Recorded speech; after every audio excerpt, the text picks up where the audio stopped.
திமுக தலைவர் ஸ்டாலின் குடும்ப அரசியலை விட்டு வெளியில் வந்தால்தான் திராவிட முன்னேற்றக் கழகத்தை காப்பாற்ற முடியும் என்று அமைச்சர் நிர்மல்குமார் விமர்சனம் செய்தார்.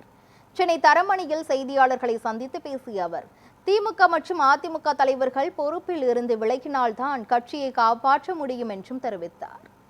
இந்த வெறும் பணத்தை வைத்துக்கொண்டு ஒரு சில செந்தில் பாலாஜி மாதிரி ஆட்களும் இல்ல ஒரு சில தொழிலதிபர்களை வைத்துக்கொண்டு இவர் இந்த வேலையை செய்து கொண்டிருக்கார். கண்டிப்பாக மக்கள் தீர்ப்பு இன்னும் கடுமையாக இருக்கும். இவர்கள் செய்யற வேலையை மக்கள் பார்த்துட்டு இருக்காங்க. ஒவ்வொரு நாளும் இந்த அரசுக்கு எல்லா வழியிலும் இவர்கள் தொந்தரவு கொடுத்துட்டு இருக்காங்க. அதை எல்லாம் மீறி மக்களுக்கான நல்ல பணிகள் தொடர்ந்து செய்வோம். என்ன வேணாலும் செஞ்சுக்கிட்டோம். மக்கள் எங்களோடு இருக்காங்க. நாங்கள் எதற்கும் பயப்படவில்லை, யாருக்கும் தயங்கவில்லை. மக்களை தவிர வேற யாருக்கும் பயப்படாது இந்த அரசு.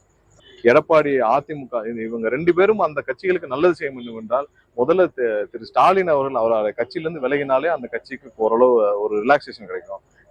எடப்பாடி அந்த கட்சியிலிருந்து விலகினாலே இந்த கட்சியை ஓரளவாவது காப்பாற்ற முடியும். அவங்க அந்த கட்சிக்கு கடைசி ஏதாவது நல்லது செய்யணும்னு நினைச்சாங்கன்னா, அந்த கட்சியை காப்பாற்ற நினைச்சாங்கன்னா திரு ஸ்டாலின் அவர்கள் குடும்பமும் அங்கிருந்து விலக வேண்டும். திரு எடப்பாடியும் அவர்கள் குடும்பம் விலகினாலே அந்த கட்சிக்கு ஏதாவது நல்லது செய்ய முடியும். இன்னைக்கு இது திமுக என்ன பேசினார்களோ, திமுக என்ன எழுதி கொடுத்தார்களோ அதை எடப்பாடி பேசிட்டு இருந்தாரு. இந்த வார்த்தையை எடப்பாடி பேசலாமா?